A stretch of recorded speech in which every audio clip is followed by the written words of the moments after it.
Hello, hello, hello, and welcome to another episode of the Hat Trick Heroes. It's been a little while since we've done one of these shows, and sadly for me and Wes, it's going to be a interesting show because it's right after the North London derby, where you can see right now Nelson is buzzing with that. But without further ado, let's kind of say hello and hello to everybody that's tuning in live. So, Wes, it's great to have you back on the show. How are you, my friend? Yeah, I would say it's good to be back, but looking on that smirk on Nelson's face is going to be a long night, this one. But yeah, I think we have a lot to get through. Nice of you to wear black for Tottenham's funeral, not only on Sunday, but the pending one that it looks like we could have tonight. But yeah, good to be back and chatting things football again. Yeah, 100%. Like I say, it's always a good therapy session, especially for us, Wes, when things don't go quite well for Spurs. But Nelson, it's great to have you back on as well, my friend. How are you? I'm doing fantastic. I am doing very well, Holly. It's really good to be back, actually, just on the podcast. It's been a while. I know we've basically had our own international break, and now we're back and running with club football.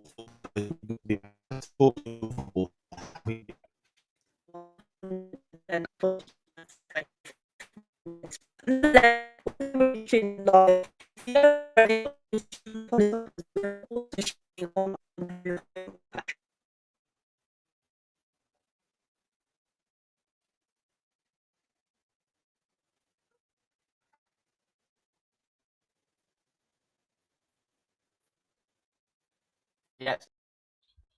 Shadow Milton Keynes, a lot of different football sessions across the Milton Keynes area. So we have a session for pretty much anybody, whether you are a budding boy or girl footballer. We've got a session for you. If you are a beginner just starting out on your footballing journey, then we have the session for you as well as doing one-to-ones. And we've also got our upcoming festive camps as well. So if anybody is localish to Milton Keynes, please get in touch at Kofa MK or Kick Off Football Academy across your socials because we'd love to help you along your footballing journey. Boom. So make sure you go check out Kofa. And let's kind of kick things off, Wes, because I'll come to you first. It was a pretty bad day in the office, wasn't it, for the North London derby on Sunday? Yeah, Eric Diabolical, I think, comes to mind. That was the worst Tottenham performance I have ever witnessed in a North London derby. And I was actually saying this to somebody the other day. Like, I've seen the late 90s, early noughties teams, Tottenham teams, where we had nobody really worth going to watch. And they still put up more of a fight in a North London derby than what we did on Sunday. Like I said, like I've seen Stefan Freund and Tim Sherwood, two of the most workmanlike midfielders that Tottenham have probably ever had, and at least they went round. Even if the game wasn't going, Tottenham's way, at least they'd just go round and just smash somebody, just to kind of lay down a bit of a marker. But yeah, I think from a Tottenham point of view, it was absolutely diabolical on Sunday. Really indefensible, I think, not only from the players' perspective, but I also think from the manager as well. So yeah, that one was a proper bad one. But on the flip side, credit to Arsenal, they managed to, obviously with their analysis, do some pretty good things. And I think the analysis that Jamie Carragher and Roberto Martinez done on Monday Night Football summed it up perfectly. And yeah, it was just like Arsenal sort of did a bit of a number on us, even though we went there to set up for a point, which is always risky. Like, it's always like you should never really go into a game thinking, right, lads, we're going to play for a point here, or girls, we're going to play for a point here, because it's one of those where if the opposition start to get momentum in the game, get a goal or whatever, it's like, right, what's our game plan now? Do we go for it, or do we kind of hold off, stay in the game, say 60, 65 minutes, and then what happens?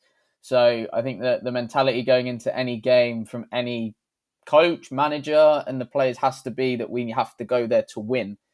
Whether we do that or not, obviously remains to be seen. But I think from a mentality point of view, you have to go into every game, looking to win. I've got that very same kind of feeling at the moment with my university team and stuff like that. So It's always kind of interesting with that dynamic. Obviously, it was clear that Tottenham kind of set up to get a point and massively fumbled it on Sunday. But yeah, I think it's probably just about got over it. I'm not going to lie, because it hurt. It was a sore one. I think that's the thing. I think it was just the mentality. I mean, on the flip side, Nelson, for you, it was a lovely day, wasn't it? A lovely, lovely day. It was a bit too easy, you might say, a bit too easy. But if we're really talking about the game, Holly, you know I've come on here and said how we've all agreed that the North London derby is the best derby in the Premier League. And unfortunately, that game didn't live up to it for like a neutral that would want to pay attention to a North London derby, because I agree with Wes.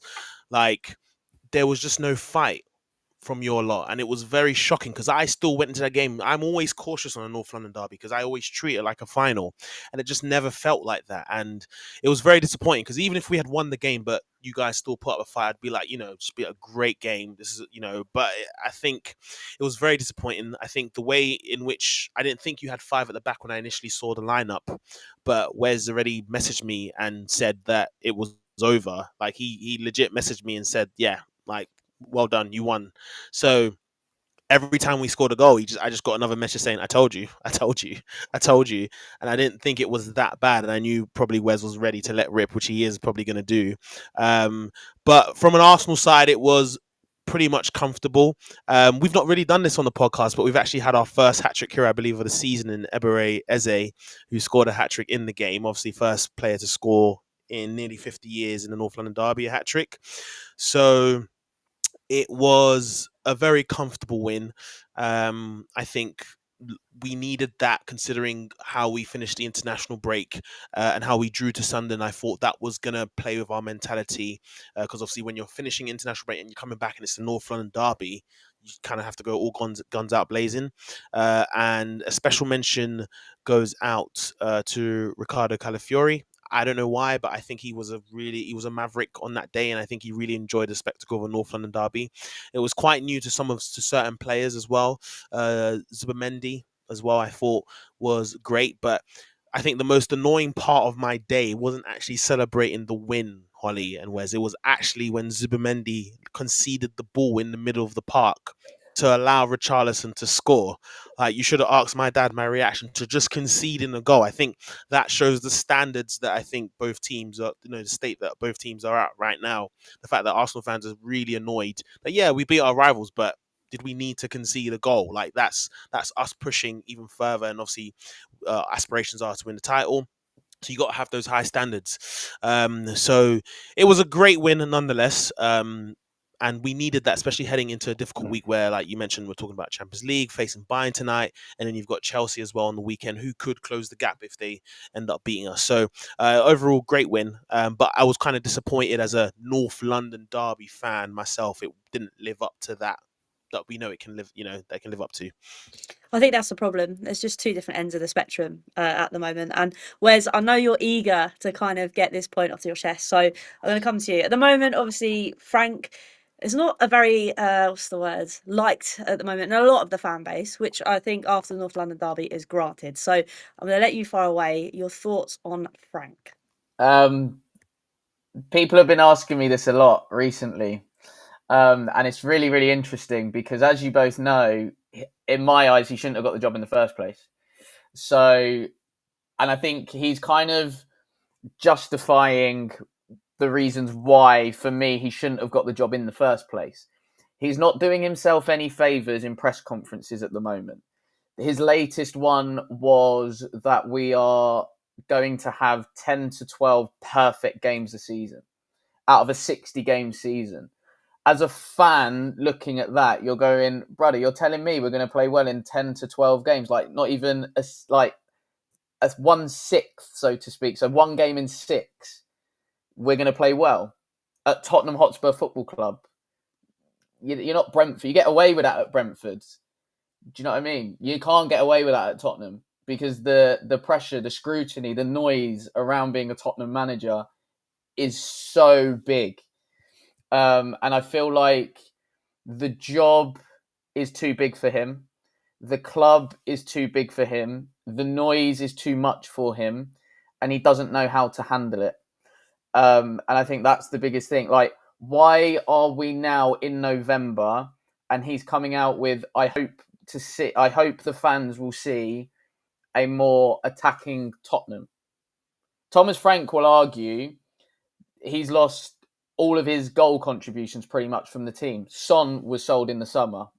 I mean, I could have told you last year that Son was going. So you should have a succession plan in place for that, realistically, if you're a proactive football club. Kulusevski injured, Maddison injured, Solanke injured. Okay, but you knew at least Kulusevski was out before you took the job, because Kulusevski was out towards the back end of last season. Maddison's one, okay, can't really do too much about that because he did that in pre-season. Solanke, granted, that one's been frustrating, I think, from every Spurs fan's perspective, but you have to work with what you've got.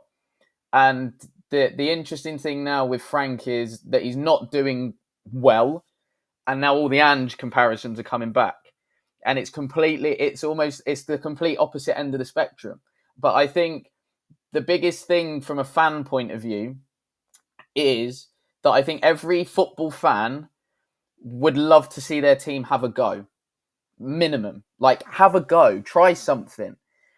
So, and I think if you lose, you say, fair enough. All right, we've lost, whatever. But at least we had a go. Like, when we lose at the moment, there's nothing else to get behind because we're not creating hatfuls of chances. And at least you can go, well, we're unlucky in this one, or that if that chance goes in at that point in the game.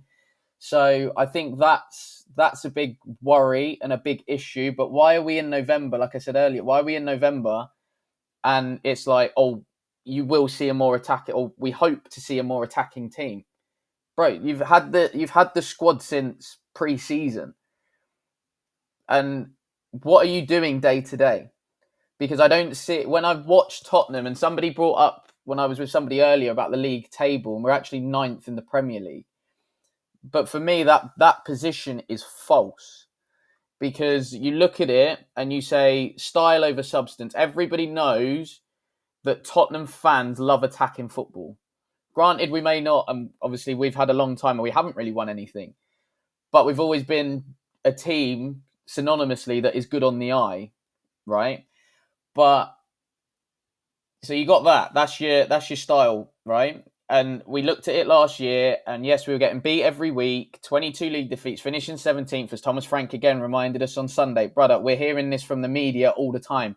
We don't need you now as our manager coming in and reminding us again as fans. You got to flip the narrative. Something that, for all Ange's faults, I thought he was brilliant at, because he came out fighting. The only other manager I've really seen over the last sort of 6 years try and defend Tottenham, apart from Ange, was probably Mourinho, love him or hate him. And then before then, it's Poch. But then there's not many others in between. And so it feels like Frank is kind of just saying whatever's come into his head. But to go back to my point, the style v substance. The substance is we're 9th in the Premier League. We are, currently unbeaten in the Champions League. And everybody goes, oh, Tottenham are doing all right. Look at this. Look, they're doing all right. But if you actually, and we always say this, if you watch the games with your eyes, you will see a distinct lack of patterns of play, of a distinct style of football. And it's almost as if we don't know what we're doing. And I think Sunday was also the culmination of players reverting to type over the manager's instructions, because there are clips of Thomas Frank trying to encourage the players to get up the pitch and try and do certain things. They've clearly ignored him. So, I mean, if my uni team ignore me, I'm flipping my lid anyway, right? So imagine it at the top end. You know, I know you had Ali on Monday, Hollie, and she's saying like that high performance environment. So imagine it at that level where you're working with elite level athletes, like every single, and some of the rumblings that are coming out, it feels like an AVB type situation where the players are going, well, if I drop a stinker, it's all right. And if I play well, fantastic. But, you know, the manager's going to go, I'm going to outlast the manager. So I'm not overly fussed. I'm not overly bothered, which is a phrase and a term that I hate to use because I know footballers care. And I don't want to say that they don't care, but you get that sense and feeling as a fan that they're a bit like going through the motions. And it's like, oh, if the manager goes, so be it. On to the next one. But yeah, I think Thomas Frank is out of his depth, but he's telling us that he knows how to build a club and how to build a team. But, and again, I said this to somebody earlier, like, if he'd have come in and we finished, say where we are now, right, 9th, you go, okay, Thomas Frank comes in, gives us X, Y, Z, da-da-da. Okay, fair enough. But he's come in, unfortunately, off the back of Tottenham winning a trophy, which is rare, right? But now all of a sudden expectations are heightened because we've won a trophy.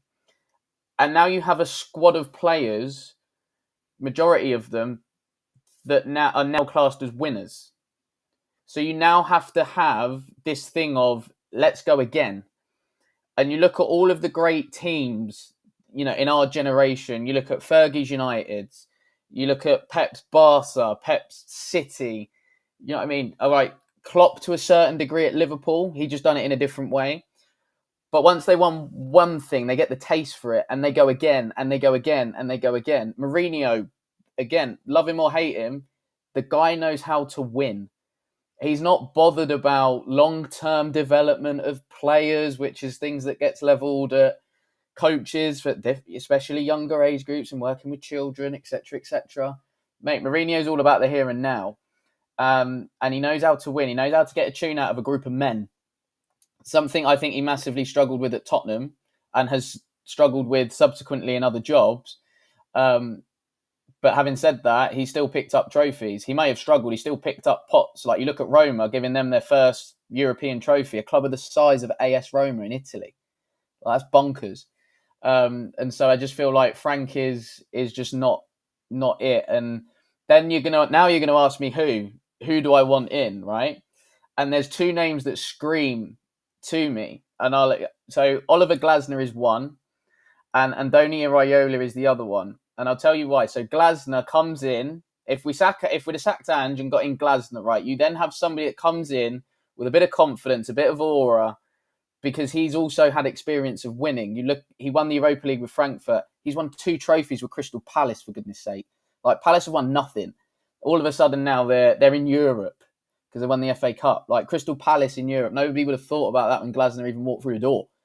And so he's got a little bit of credit in the bank. He's got that, you know, charisma about him. And I think as well, for any manager to demand, you know, that if one player leaves, I'm off, and it's one of my best players. If he's going, I'm going, and then the club's board, i.e. Palace, shit themselves, for want of a better phrase, and go, right, okay, no, Mark Gay's staying. You're our manager because we love what you've done, the work that you've done, etc., etc. So Mark's staying for now. We'll deal with whatever we need to deal with later down the line.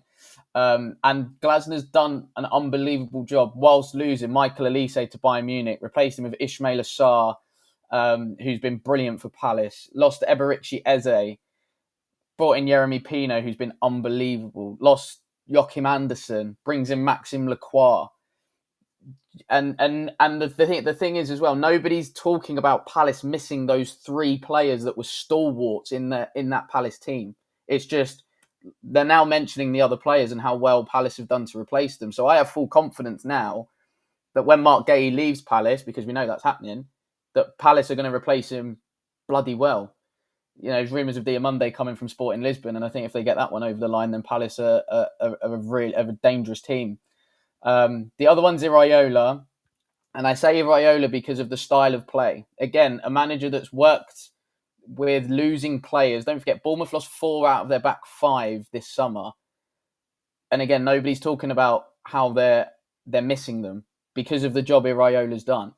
You know, he's very modern in the sense of high press, lots of energy, attacking football on the front foot, get after teams, play with energy, good at developing young players. You look at Alex Scott in particular, you know, now an England international, or got an England call up in the last international break. And it feels like all the things that Frank has said aren't coming. But I know for a fact, if we had those other 2 gentlemen that I've just mentioned, you get that with either. So yeah, I think he he's on a hiding to nothing in the respect of I think he will get the sack. Whether I think it's fair, probably not, because he's just starting out at Tottenham. But I'll go back to the summer. He shouldn't have been there in the first place. So it's by the by for me. And I had people atting me after we beat City, and I'm like, bro, we beat City every year. It's like popping to the shops. Like, do you know what I mean? But where are those people now? We've lost to Chelsea, where expected goals really low. Losing to Arsenal in the way that we did, and losing to Bournemouth in the way that we did. So it's one of them where we do lose. It sticks out like a sore thumb. But he has to get results, because if he doesn't, he's on a hide into nothing for me. Sorry, I went on a bit. That's fine. Yeah, I do totally get it, and don't get me wrong, I am very frustrated as well. But Nelson, I'm going to be playing devil's advocate and kind of flip it on his head. Obviously, you've had a manager for a very long number of years now, and I feel like we're only just starting with Frank. And don't get me wrong, I get 100% what people are saying, but how would you kind of say to people that are potentially wanting Frank gone? Do you think it's warranted, or you think to yourself, actually, you can kind of see something from an outside perspective? I don't see anything, if I'm being honest. And I was hoping to see something because of what Thomas Frank did at Brentford and how he was able to keep them up as long as he did. Kind of reminds me of like Bournemouth and Eddie Howe, and Eddie Howe keeping them up for quite a while, and then obviously got that big role to Newcastle. And you could mention, like Wes was saying, that the job is too big for Thomas Frank. You can look at that and compare that to Eddie Howe. Eddie Howe kind of stepped in at probably the right time, and obviously Newcastle's a big club, but he's kind of he gives you that aura that Thomas Frank, that was his pointing out, doesn't really give. I think obviously on the flip side, we've had somebody in Mikel Arteta, and the board have allowed Arteta to do his thing and trust the process. And you guys know on the record that I've been much more of a bigger fan than Ange, just because I could see something happening, or a potential culture that he was trying to build in the club and instill for the long term, which I don't see happening with Thomas Frank. So if he were to get the sack, I think it's because I think all the reasons that Wes said, the club is too big for him. He doesn't know how to handle the pressure. I think he just wanted a payday. He's got it. And at the end of the day, I think the players at your club deserve somebody of an ilk of of an Oliver Glasner or Iraola, because I think those players would be developed. And at the end of the day, you're getting a team that can actually battle. And I think with Ange in the past, I think there were times, obviously, we you can talk about shocking defeats, but I could definitely say that there was much more fight in the team than what we're seeing now.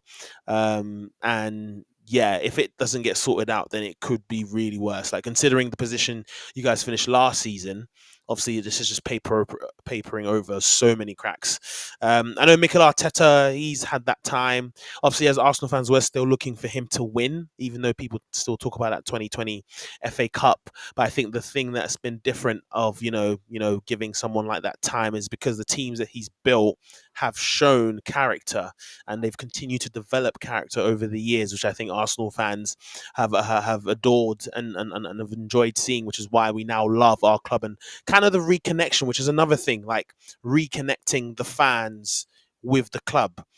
I think the two names that Wes mentioned could be those people to give that reconnection. Yes, you won the European trophy, but I'm not saying there's a disconnect with your fans and the club, but the fact that you guys are, you should take that next step.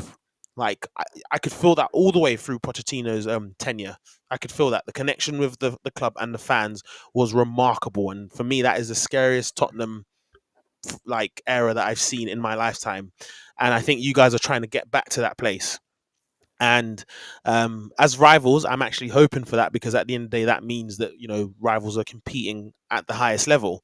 And it's just a bit of a shame, because I think, again, I think in recent news, with Daniel Levy obviously leaving the club, I don't know if that's going to be a shift in how the mindset changes for how the club kind of approach, whether it's recruitment or coach, if they kind of shift that mentality, because I think the shift needs to happen because with what you've developed, especially I saw a really good video about the stadium and how the stadium is basically future proof, with the NFL and all these other events that you guys have built, which is what Levy has done to leave you guys in good hands. But you need to build on that on the pitch. And I feel like the time is now to do that. So fingers crossed that kind of happens, because at the end of the day, I think, in my opinion, the league is better when you have a team like Tottenham that is competing and actually fighting. People are going to think, am I an Arsenal fan saying all this stuff? But the point I'm making at the end of the day, it just makes football better. And that's what you need when you need competition. You need high standards. And unfortunately, Thomas Frank has not brought in those standards. And I don't think it would. I think it would be right if he got the sack. I don't think I would. I wouldn't feel like it was unfair or unjust that he would leave. I think the players as well wouldn't feel that way, because again, when you talk about the connection that you have with your players, I just don't see that. That clip, that viral clip with Van der Ven and I can't remember Jed Spence leaving. For me, that spoke volumes. Spoke huge volumes. Because, like Wes mentioned, if you had a Mourinho or someone else, they would get a bollocking for doing that sort of behavior. Like, you're telling me, like, you're walking off without maybe applauding the fans or something. It's just disrespectful, and I think that just goes to show that things are just not working for him. So I think fans do feel. I think fans should feel frustrated because of the fact that there is some, like, Thomas Frank isn't bringing anything to the side, and this is one of the times where Wes is actually right about his prediction, what he mentioned at the start of the season. Because at the start, I was like, you know what, give him time, do it. But I think, it's gone to show, and I wouldn't be surprised if he got the sack quite soon, actually, or even in the new year. No, it will be interesting. I think I'm just fed up of sack, repeat, sack, repeat. I think I'm just getting bored of it. But I do totally get what both of you are saying. I'm just fed up. Where are you, Holly? I want to know. Where are you? Yeah. I don't really know, to be honest with you. Like I said, I just can't be asked with. I don't like watching the football we're watching. I don't like the fact we're not giving it a go. But then I'm also like, but I want to see where we can go. But I'm also like, we're not going anywhere. But I don't know. I think January would be a big telltale sign. But then is it too late? Again, who knows? It will be interesting. Also, we've got both our teams playing tonight in the Champions League. Obviously, we've seen the lineup. I haven't seen Arsenal's lineup. Apology, Nelson. But I'll come to you first, Wes, because obviously, talking about Frank, we've just seen that he's kind of made a bit of a big change. We don't have Bentancur and Polinia kind of switch up in the middle anymore. We've got a whole load of different creative players. So we're going to see something totally different tonight. In terms of what, we're not going to rock up at the Parc des Princes and start going for it, are we? Like, let's be realistic. I think the biggest question mark is Archie Gray playing as a third centre back, which, if he is, makes absolutely no sense, especially with PSG's front three or front line. Makes zero sense for Archie Gray to be in that back line, which then leads me to go, well, he's playing a variation of a 4-4-2. You play a variation of a 4-4-2 against PSG, you're going to get battered. The way they move the ball with the three technicians that they have in midfield is a joke. I think everybody saw that in the Champions League final against Inter Milan. They can dominate you and they can murder you with the ball. So it's almost like watching prime Xavi, Iniesta and Busquets all over again in terms of how good that PSG midfield is and how they can control a game. So it's going to be a long one. It's going to be a long night, guys. That's all I'm going to say on that one. Yeah, I'm not looking forward to it. I mean, Nelson, do you think you'll have a better time? Obviously, for me, I might think of watching that game instead. I don't know, Holly. Obviously, these are the two best, according to the table, two best sides in Europe. Best defenses as well. I would say best attack, versus the best defense in Europe. What Vincent Kompany's been able to do this season with Bayern has been scary. It does help for Arsenal that Luis Diaz is suspended and isn't playing.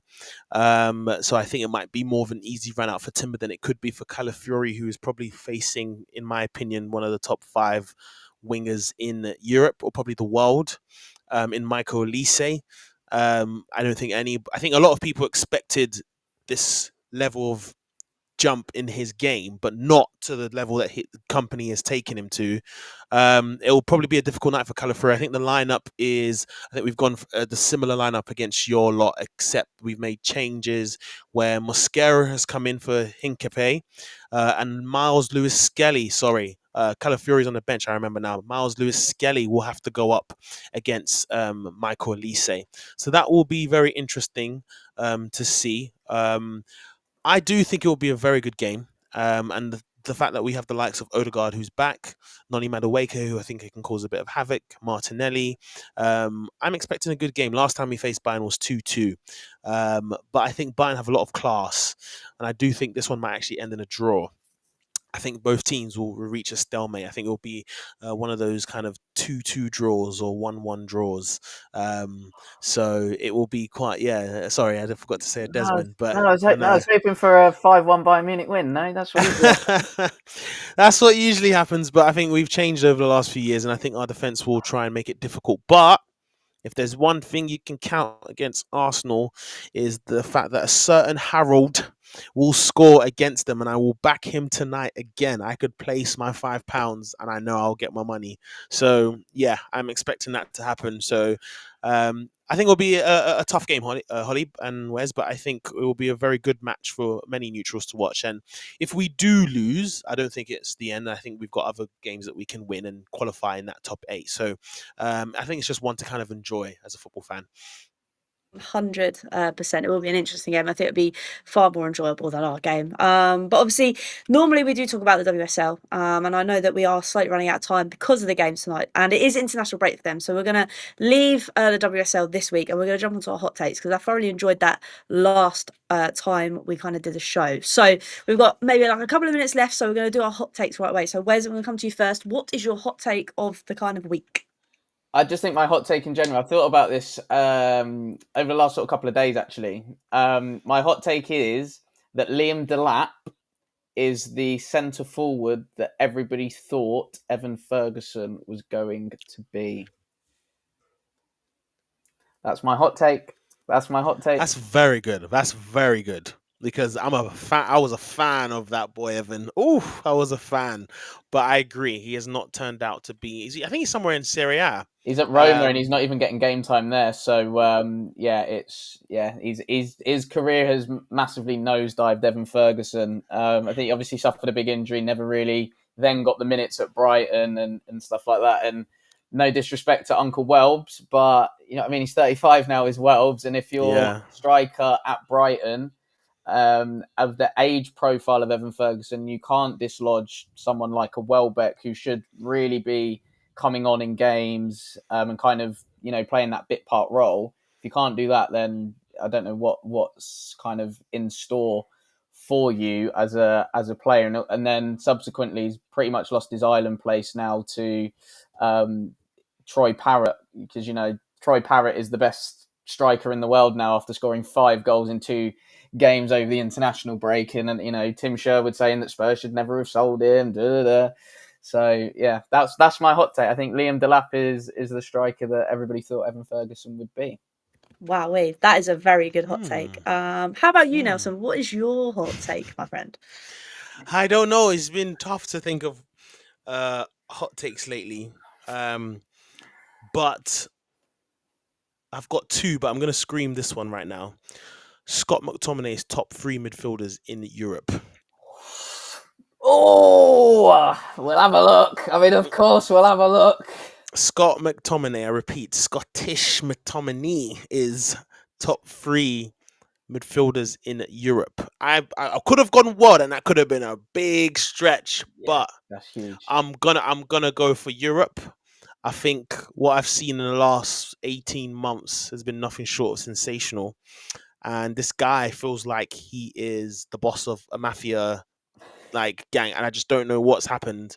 And for me, I think obviously we can talk about how players, when they leave United and they tend to get better. Normally, you're like okay, they get better, they kind of contribute kind of goals there. But we're talking a guy who is close to doing consistent at Napoli, consistent double figures in goals and assists.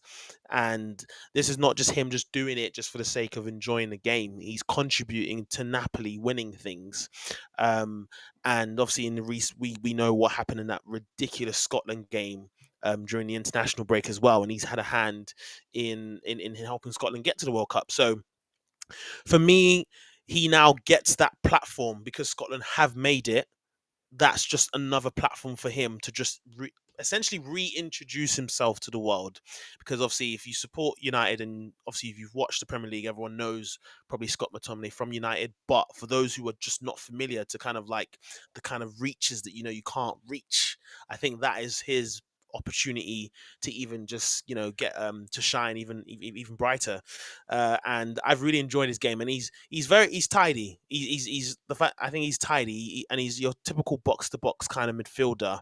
And I've enjoyed watching him play for Napoli. I think it's really nice when you enjoy a lot of British players go abroad and just kind of like do really well. And I think he's been a shining light for a lot of British players as well. I know Billy Gilmore's having a good season out there as well in Napoli. But I just wanted to give Scottish McTominay his flowers, because I My think question to he's you, though, been. Nelson, is who are the other two midfielders? Who are the other two? Hey, you have put me on the spot. Okay. Oh, we're actually doing this. Oh my goodness. Because if Scott Oh. McTominay's in the, you're saying top three. I'm just like, I've just got this burning So, desire to know who the other two are. so what I know in my head is that he's not one or two, right? Okay, so He's he's not one or two. He's third, and I okay. think that's fair. I don't think he's one or two. One and two is a debate that we could leave for another time, considering the time that we've got left on the show. But I just thought I'd leave that in there, Holly. Scott McTominay, top three midfielders in Europe. Cool. Yeah, we'll definitely pick that up next time. I think that needs to be explored a bit more. But no, it has been a very good show tonight. Like I say, it's been nice because we haven't done one in a very long while. So we will be getting hopefully more very, very soon. And I know that we are itching. Well, I'm not really itching to watch Spurs, but I know we are looking forward to watching the UCL. So we'll go round the table, say our goodbyes. So Nelson, thank you again for joining us. Where can everybody find you doing your thing? Yes, you guys can find me on Instagram and X, or Twitter as they say, or N Natumba25. So that's N and my last name you can see on screen, Natumba and 25 on Instagram and X. Bosh. And as well, Wes, I know you were itching to say that you've been doing very well in FPL, but unfortunately we've run out of time this week. Oh, what a So shame! What a where can everybody shame! find you, Wes?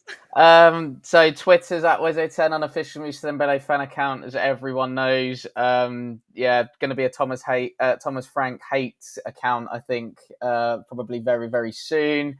So yeah, I used to tweet things about the best Belgians to play in the Premier League, but that's kind of gone out the window now. And then Instagram's at Wezo32. Anything football coach related, Kickoff Football Academy or Code for MK across the socials. And I would actually really appreciate it if people would follow UCFB Wembley's academy accounts on Twitter and on Instagram as well.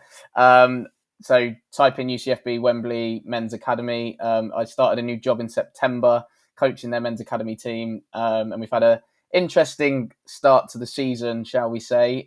Hence why we've not been able to do as many shows as we would like, because Wednesday is fixture day for me and I've had some pretty long trips, etc., etc.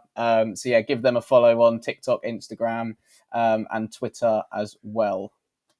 Lovely jubbly. And I guess that kind of leaves us to say thank you everybody that's tuned in tonight.